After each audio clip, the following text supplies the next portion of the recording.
தோழர் அனுரகுமார திசநாயக்க அவர்களே, யாழ்ப்பாணத்தில் பச்சிளம் குழந்தைகளை சிந்து பாத்தில் தோண்டி தோண்டி எடுக்கின்றார்கள். இதை முற்றுமுழுதாக இலங்கை அரச படைகள் தான் செய்திருக்கின்றது என்பது அப்பட்டமான உண்மை. மிகுந்த நம்பிக்கையோடு அன்பு தோழர் அனுரகுமார திசநாயக்க அவர்களின் ஆட்சியில் நம்பிக்கை கொண்டிருக்கின்ற தமிழினத்துக்கு உண்மையாக நேர்மையாக நடப்பவராக எமது ஜனாதிபதி இருப்பாரா இருந்தால் பொறுப்பு கூறலை இந்த அரசு செய்ய வேண்டும். கடந்த காலத்தில் இளைஞர்கள் ஆயுதம் தூக்கியது தங்களது உயிர்களை பாதுகாக்கத்தான் என்பதை கடந்த 10 வருடத்துக்கு முன்பதாக லசந்த விக்ரமசிங்க, தம்பிராஜா, ராஜித சேனரத்ன, பாய்ஸ் புஸ்தம், இன்னொரு அமைச்சர் 4 பேரும் கலந்து கொண்ட வேதாவ நிகழ்ச்சியில் அந்த உண்மை நிலையை நான் வெளிக்கொண்டிருந்தேன். அதே போல இளைஞர்கள் தங்கள் உயிரை காப்பாற்றுகின்ற நோக்கத்தில் தான் ஆயுதம் தூக்கினவர்கள். அதுதான் தமிழினத்துக்கான பயணமாக மாற்றமடைந்து ஒரு பெரியதொரு போராட்டம் ஈழ தேசத்தில் நடந்து இன்றைக்கு விடுதலை புலிகள் தங்களது ஆயுதத்தை மௌனித்திருக்கின்றார்கள். ஆகவே எப்படி அன்பு தோழர் அனுரகுமார திசநாயக்காவின் சகதோழர்களை இந்த சிங்கள தேச கட்சிகள் ஈவிரக்கமில்லாமல் கொன்றொழித்தார்களோ அதே போலத்தான் அதே கட்சிகள் எமது இலங்கை மக்களை கூறு போடுவதற்காகவும் பிரித்தாளுவதற்காகவும் நன்கு திட்டமிட்டு தமிழர்களையும் சிங்களவர்களையும் வேறு திசைகளில் நடைபயில வைக்க முயன்று இன்றைக்கு தோற்று போய் இருப்பதுதான் அனுரகுமார திசநாயக்க அவர்களின் அளப்பரிய வெற்றி. சிந்து பாத்தியில் 40க்கு மேற்பட்ட உயிர்கள் படுகொலை செய்திருப்பது வெளிக்கொணர்ந்திருக்கின்றது. அங்கே சிறார்களின் பயணப்பைகள் இது 1996ஆம் ஆண்டு யுஎன்னினால் இலவசமாக வழங்கப்பட்டதாக ஒரு கருத்தொன்று இருக்கின்றது. எது அப்படி இருந்த போதிலும் இப்பேற்பட்ட ஒரு மனித அவலத்துக்கு நீதி கேட்டு தமிழினம் ஜனாதிபதி அவர்களின் வார்த்தைக்காக வசனத்துக்காக பொறுப்பு கூறலுக்காக எதிர்பார்த்திருக்கின்றது. இந்த முறை எந்த ஒரு சந்தர்ப்பத்திலும் நடக்காத அந்த பொறுப்பு கூறலை நல்லாட்சியர் செய்யல, எந்த ஒரு சிங்கள தேச கட்சியும் செய்யல. ஆனால் நீங்கள் கட்டாயம் இந்த உண்மையை வெளிக்கொணர முழு மனதோடு உதவ வேண்டும். நீங்களும் ஒரு போராளிகளாக இருந்த நீங்கள் இந்த தேசத்தில் இலங்கை தேசத்தில் ஊழலுக்குள் பட்டு இலங்கை தேசத்தை நிர்மூலமாக்கிய இந்த சிங்கள தேச கட்சிகளுக்கு எதிராக வெகுண்டெழுந்த சிங்கள தேச இளைஞர்கள் தான் நீங்கள். அதே போல தங்களுடைய உயிரை பாதுகாக்க சிங்கள தேச கட்சிகளால் ஏவிவிடப்பட்ட இந்த அரச படைகளை எதிர்த்து போரிட்டவர்கள் தான் தமிழ் போராளிகள். விடுதலை புலிகளும் அப்படித்தான். இரவு 12 மணிக்கு ஒரு பெண் ஆடை ஆபரணங்களுடன் கற்புடன் அச்சமின்றி போகின்ற ஒரு சூழ்நிலையை விடுதலை புலிகள் ஏற்படுத்தி இருந்திருந்தார்கள் என்றால் அங்கே தவறான மனிதர்கள் அடையாளம் காணப்பட்டிருக்கின்றார்கள். அரஞ்சித்தாத் அவர்கள் தங்களுடைய மாமன் மார் மூவரும் ஏன் விடுதலை புலிகள் கொலை செய்தார்கள் என்பதை கேட்கவோ பறையவோ அவர் பெறவில்லை. இப்படி பாலியல் வியாபாரம் செய்ய முற்பட்ட தவறாக எங்களது மக்களை அநியாயமாக எங்களது பெண்களை தவறான வழிக்கு எடுத்துச் செல்ல முற்பட்டவர்களை தான் தவறானவர்களை மட்டும்தான் விடுதலை புலிகள் சுட்டுக் கொன்றார்கள்.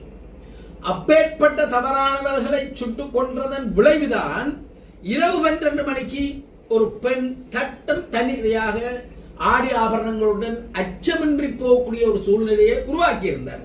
இன்றைக்கு பச்சை பொய்யை சிந்து பாத்தியில் நடந்திருக்கின்ற அந்த அவலத்தை மூடி மறைப்பதற்காக அருண் சித்தார்த் என்பவரை தேசிய புலனாய்வு களமிறக்கி விட்டிருக்கின்றது. அருண் சித்தார்த் என்பவர் தேசிய தலைவர் வேலுப்பிள்ளை பிரபாகரனுக்கு எதிராக தன்னுடைய வஞ்சத்தை தீர்க்கும் நோக்கோடு தவறாக மக்களுக்கு அடையாளம் காட்ட முற்படுகின்றார். அவர் உண்மையாகவே கேவலம் கிருணிகா வந்து பஸ் ஸ்டாண்டுக்குள்ள செருப்பாலை அடிச்சு ஓடோட செருப்பாலை அடிச்சவளுக்கு ஒரு போலீஸ் கம்ப்ளைண்ட் போட்டு அவளை வழக்கு கூப்பிட தெரியாத இந்த அருண் சித்தார்த் இங்க வந்து எங்கட மக்கள்ல அவர் மாறுவிட பார்க்கிறார். மக்கள் எல்லாம் அமைதியாக இருக்கின்றார்கள், இளைஞர்கள் மௌனமாக இருக்கின்றார்கள். இளைஞர்கள் எல்லாம் அனைத்தையும் மறந்து அமைதியாக தங்கள் பாட்டில் மௌனமாக வாழ்ந்து கொண்டிருக்கின்றார்கள். இவர்களை தப்பித்தவரையும் தவறான பாதைக்கு அருண் சித்தார்த் அவர்களுடைய வசனங்கள் வார்த்தைகள் எடுத்து செல்லும் என்பதை அடக்குமுறைகளுக்கு எதிரான ஜனநாயக அமைப்பு சொல்லி வைக்க விரும்புகின்றது. அருண் சித்தார்த் அவர்களை உண்மையாகவே துணிவுள்ள ஒரு ஆம்பளையா இருந்தால் தமிழ் மக்கள் வாழ்கின்ற பிரதேசத்தில் இளைஞர்கள் கூடியிருக்கின்ற ஒரு பிரதேசத்தில் மக்கள் கூடியிருக்கின்ற சந்தைகளில் நீ வந்து தமிழ் தேசிய தலைவராக உலகமெல்லாம் உள்ள மக்கள் எல்லாராலும் ஏற்றுக்கொள்ளப்பட்ட அந்த வேலுப்பிள்ளை பிரபாகரனை பற்றியோ தங்களது உன்னதமான உயிரை அர்ப்பணித்து இன்றைக்கு ஆகுதியாகிவிட்ட அந்த உத்தம போராளிகளை பற்றியோ சொல்லிப்பார் பார்க்கலாம். அப்பதான் தெரியும் நீ யார், தமிழ் மக்கள் யார் என்பது. கேவலமாக பணத்துக்காக இனத்தை விற்கின்ற, தமிழினத்தை சாதி பேரோசி கூறுபோட முனைகின்ற உன்னை போன்ற புலனாய்வாளர்களை தமிழ் தேசியம் என்றைக்கும் அனுமதிக்காது என்பதை மறந்து விடாதீர்கள். நாங்கள் இன்றைக்கு அவ்வளம் நிறைந்த வாழ்க்கையை வாழ்ந்து கொண்டிருக்கின்றோம்.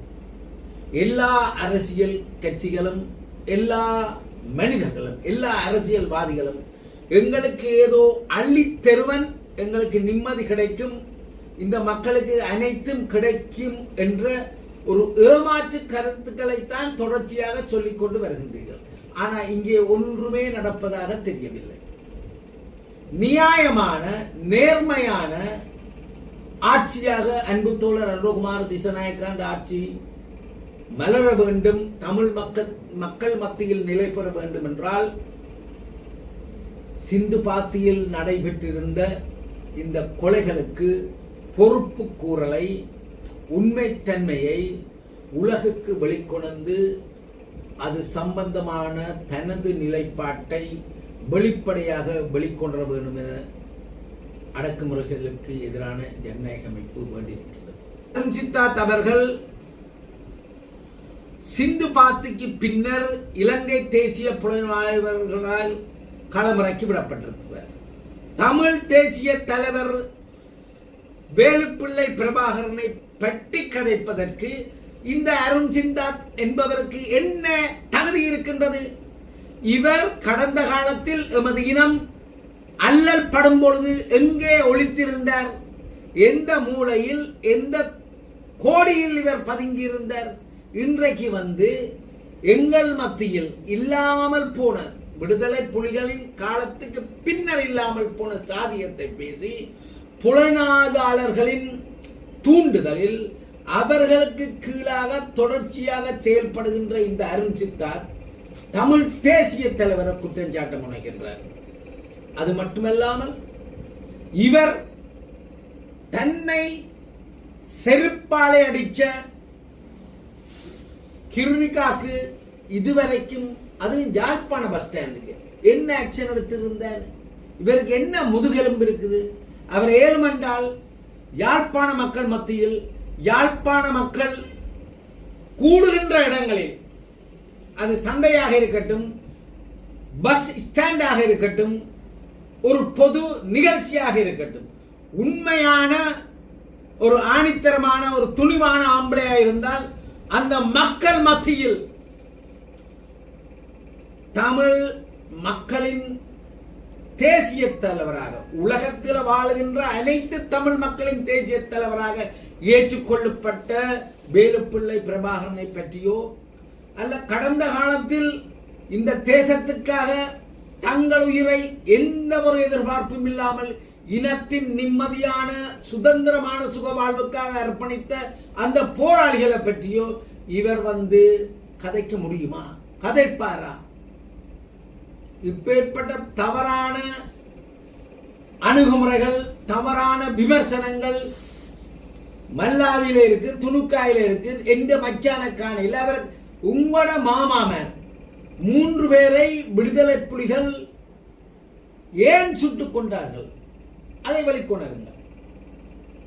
இன்றைக்கு எங்களது மக்கள் படுகின்ற துன்பம் துயரம் சொல்லில் அடங்காது. ஆனால் விடுதலை புலிகள் இருந்த காலத்தில் இரவு 12 மணிக்கு பின்னர் கூட ஒரு பெண் தனித்துவமாக ஆடை ஆபரணங்களுடன் கற்போடு அச்சமின்றி போகக்கூடிய சூழ்நிலை எப்படி ஏற்படுத்தப்பட்டதென்றால், இப்பேற்பட்ட அருண் சித்தார்த்தின் மாமாக்கள் செய்த தவறான நடவடிக்கைகளை, தவறானவர்களை கண்டு சுட்டுக் கொண்டதன் பின்னர் தான் இந்த தேசம் நிம்மதியாக அச்சமின்றி எந்த ஒரு களவோ எந்த ஒரு குற்றங்களும் இல்லாமல் வாழக்கூடிய சூழ்நிலையை விடுதலை புலிகள் தமிழ் மக்களுக்கு ஏற்படுத்தி தந்திருந்தார்கள் என்பதை இந்த உலகம் நன்கறியும்.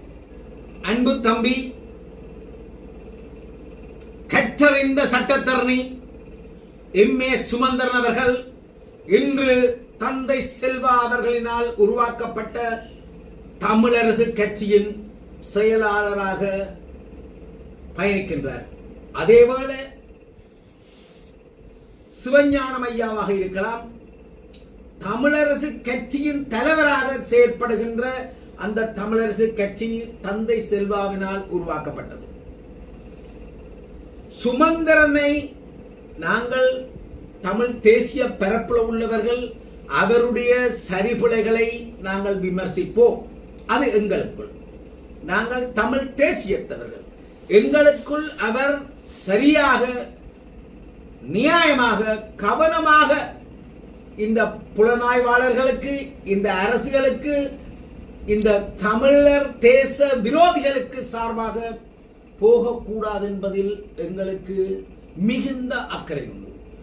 ஆகவே ஆதலால் நாங்கள் சிலவேளை எம்.ஏ. சுமந்திரன் செய்கின்ற தவறுகளை, தனிப்பட்ட தவறுகளை விமர்சிப்பதுண்டு. ஆனால் எம்.ஏ. சுமந்திரன் அவர்களை, ஒரு கற்றறிந்த ஆளுமை உள்ள சட்டத்தரணியாக இருக்கின்ற சுமந்திரன் அவர்களை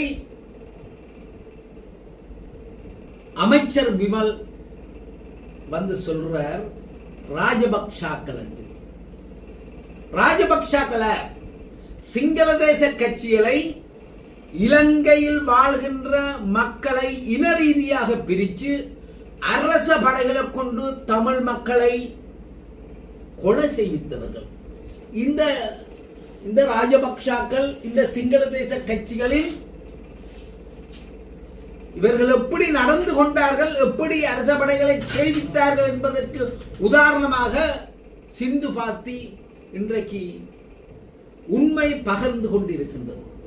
அப்பேற்பட்ட ராஜபக்ஷாக்களை அன்பு தம்பி சுமந்திரனையும் இணைச்சு பேசியதை அடக்குமுறைகளுக்கு எதிரான ஜனநாயக அமைப்பு வன்மையாக கண்டிக்கிறது. சுமந்திரன் ஒரு ஆளுமை உள்ளவர். ஒரு மேதின கூட்டத்துக்கு அனைத்து விடயங்களையும் புறந்தள்ளி அன்பு தோழர் அன்ரோகுமார திசநாயக்காவோட இந்த யாழ்ப்பாண வீதிகளில் வந்தவர், ஒன்றாக வந்தவர். அப்பேற்பட்ட நல்ல குணம் கொண்ட அப்பேற்பட்ட ஒரு சட்டத்தரணி, ஆளுமை உள்ள சட்டத்தரணியை மிகவும் சாதாரணமாக வந்து கேவலம் அரசியலுக்காக அவரை ராஜபக்ஷாக்களோட ஒப்பிட்டது மிக பெரிய தவறு என்பதை அமைச்சர் அவர்கள் நன்குணர்ந்து அந்த தவறுக்காக தமிழரசு கட்சியும் தமிழ் மக்களின் ஆளுமையுள்ள சட்டத்தரணியுமான சுமந்திரன் அவர்களிடம் மன்னிப்பு கேட்பதுதான் சாலச் சிறந்தது என்பதை அடக்குமுறைகளுக்கு எதிரான ஜனநாயக அமைப்பு கூறி வைக்க விரும்புகிறது. அந்த காலத்தில் கரிகரன் பாட்டுக்காரரை இலங்கைக்கு கொண்டு வந்த சந்தர்ப்பத்தில் எமது தமிழினத்தின் கலை கலாச்சாரத்தை சீரழிக்கிற ஒரு ஒன்று கூடல் நடிகையுடன் படம் பிடிப்பது சம்பந்தமாக எமது மக்கள் சார்பாக சமூக போராளியான நான் இந்த விடயம் சம்பந்தமாக ஒரு பத்திரிகையாளர் மாநாடு வச்சனார். அதை சரியாக அவர் கையாண்டு நான் என்னால் கூறப்பட்டவற்றை கவனத்தில் எடுத்து செய்திருந்திருப்பாரா இருந்தால் அப்படி ஒரு நிகழ்வு நடந்திருக்காது. அதை விடுத்து அவர் தவறாக தந்த நிகழ்வை தங்கட விருப்பத்துக்கு தங்கட இஷ்டத்துக்கு எப்படி இளைஞர்களை கையாள வேண்டும் என்று தெரியாமல் கையாண்டு தங்கட அந்த என்டர்டைன்மெண்ட் ஷோ குழப்பப்பட்டதுக்கு என்னை குற்றம் சாட்டி சிஐடியில் எனக்கு ஒரு வழக்கு போட்டு யாழ்ப்பாணத்து நீதவான் நீதிமன்றத்தில் இன்றைக்கும் நடந்து கொண்டிருக்கிறது. அதையும் தாண்டி 10 கோடி ரூபாய் நஷ்டஈடு கேட்டு கல்கிசை மாவட்ட நீதிமன்றத்தில் எனக்கு ஒரு வழக்கை மஜித்பூட் இந்திரன் சிலிட் என்கின்ற ஒரு ஜுனியை யாழ்ப்பாணத்தில் கந்தர்மடத்தில் வைத்திருக்கின்ற மஜித்பூட் இந்திரன் என்பவர் மானிப்பாய் தந்த சொந்த இடம் என்று சொல்லி இப்பொழுது எனக்கு ஒரு வழக்கை போட்டிருக்கின்றார். இன்றைக்கு அருண் சித்தார்த் என்பவர் புலனாய்வாளர்களால் இறக்கி விட்டுக்கப்பட்டிருக்கின்றார். இவர் கண்ட மாதிரி தமிழினத்தையும் தமிழ் மக்களையும் தமிழ் மக்களது அவலங்களையும் தமிழ் மக்கள் கொல்லப்பட்ட விடயங்களை மூடி மறைப்பதற்காக அரச புலனாய்வாளர்களால் இறக்கி விடப்பட்டிருக்கின்றார். எது எப்படியோ அருண் சித்தார்த் என்பவர் தவறானவர். இவரால மக்கள் மத்தியில வந்து 10,000 வாக்கு கூட பெற்றுக்கொள்ள முடியாது. அவர் சரியானவராயிருந்தால் தான் ஒரு கட்சி அமைச்சு அவரால் ஒரு எம்பி அனுப்பி பார்க்கட்டும் பாராளுமன்றத்தில். எந்த ஒரு தகுதியும் இல்லாம எந்த ஒரு அருகதையும் இல்லாதவர் இந்த தேசத்துக்காக லட்சோப லட்ச மக்கள் தங்களுடைய உயிர்களை ஆகுதியாக்கி இருக்கின்றார். பல்லாயிரக்கணக்கான போராளிகள் தங்கள் உயிர்களை ஆகுதியாக்கி இருக்கிறார். எத்தனையோ கோடானு கோடி சொத்துக்களை தமிழர் தேசம் இழந்திருக்கிறது. இப்பேற்பட்ட சூழ்நிலையில் உயிர் அச்சம் காரணமாக கடந்த காலத்தில் இளைஞர்கள் ஆயுதமேந்தி இருந்திருக்கின்றார்கள். அந்த போராட்டம் இறுதியில் தமிழீழ தேசத்துக்கான போராட்டமாக மாற்றம் பெற்றிருக்கின்றது. இப்படிப்பட்டதொரு சூழ்நிலையில இந்த உண்மைகளை இதை சரிவர நீண்ட அனுபவம் கொண்ட நான் இதை வெளிக்கொண்டு வருகின்றேன். அந்த சந்தர்ப்பங்கள்ல அந்த உண்மைகளை எங்கட மக்களின் கலை கலாச்சாரங்களை பாதுகாக்க வேண்டிய இந்த கடப்பாடு, இந்த உயிர் வாழ்ந்து கொண்டிருக்கிறோம். இவ்வளவு பிரச்சனையும் தாண்டி இந்த உடம்புல உயிர் இருக்குது. இந்த நேரம் இந்த பிரச்சனையில வந்து கண்டவர்கள் எல்லாம் இனத்தை, எமது இனத்தின் மானத்தை, இனத்தின் கௌரவத்தை, இனத்தின் கலாச்சாரத்தை, பெருத்த பண்பாடு கொண்ட தமிழினத்தின் இருப்பை, தகுதியை இல்லாமலாக்க முனைகின்ற எந்த ஒரு சக்தியையும் எதிர்த்து குரல் கொடுக்கின்ற அந்த சந்தர்ப்பத்தை, அந்த உரிமையை நாங்கள் இன்றைக்கும் தக்க வைத்திருக்கின்றோம். அப்பேற்பட்டதொரு உண்மையை வெளிக்கொணர விரும்பிய என்னை இப்பேற்பட்ட சூழ்நிலைக்கு 10 கோடி ரூபாய் நஷ்டஈடு கேட்டிருக்கார். சிஐடியில் எனக்கு ஒரு வழக்கு போட்டிருக்கார். எவ்வளவு வழக்கு? இவற்றை நான் முகம் கொடுக்கின்றேன். பாருங்க, அர்ஜுனா என்பவர் தானாக தந்த வாயால சொன்னவர் எம்ஏ சுமந்திரன் தான் மருத்துவரானது. தான் இன்றைக்கு மருத்துவராக இந்த மண்ணில பாலரன் மருத்துவரான காரணமே சுமந்திரன். எல்லா உலகத்தில் உள்ள எல்லாருக்கும் தெரியும். அவர் சொல்லித்தான் தெரியும். அதை விடவும் எனது நண்பர்கள் கூறினவர்கள் இன்னொரு படியனுக்காக இந்த விஷயத்தை சுமந்திரன் முன்னெடுத்து சென்ற வேளை அந்த வழக்கில் வென்றபடியால் அர்ஜுனாவுக்கும் அந்த சந்தர்ப்பம் கிடைத்தது. இந்த அர்ஜுனாவோட பக்கத்துல இருந்த நாங்கள் எங்கே இந்த அர்ஜுனாவை முற்று முழுதாக விட்டு நாங்கள் வெளியேறிவிட்டோம். ஏன்? அவர் ஆபத்தானவர். அவர் மக்களின் பணத்தை மட்டும் கபலீகரம் செய்யும் நோக்கோட இந்த மண்ணில் அரசியல் செய்ய முற்படுகின்றார். இவர் தவறானவர். இவர் எந்த காலகட்டத்திலும் தமிழர் தேசத்துக்கு அரசியல் செய்வதற்கு அருகதையற்றவர் என்பதை நாங்கள் சரியாக அடையாளம் கண்டிருக்கின்றோம். அப்பேற்பட்ட அர்ஜுனா சந்தர்ப்பங்களை பாவிச்சு தனக்கு சாதகமாக மக்களை ஏமாற்றி பொய் கூறி அரசியல் செய்யும் அர்ஜுனா தமிழர் தேச பரப்பில் இருந்து வெளியேற்றப்படும் காலம் வெகு தொலைவில் இல்லை என்பதை அடக்குமுறைகளுக்கு எதிரான ஜனநாயக அமைப்பு கூறி வைக்க விரும்புகிறது. சமகால நிலைமைகள் தொடர்பாக அடக்குமுறைகளுக்கு எதிரான ஜனநாயக அமைப்பின் தலைவர் மு. தம்பிராசாவின் ஊடக சந்திப்பு யாழ் ஊடக மையத்தில் இன்றைய தினம் இடம்பெற்றது.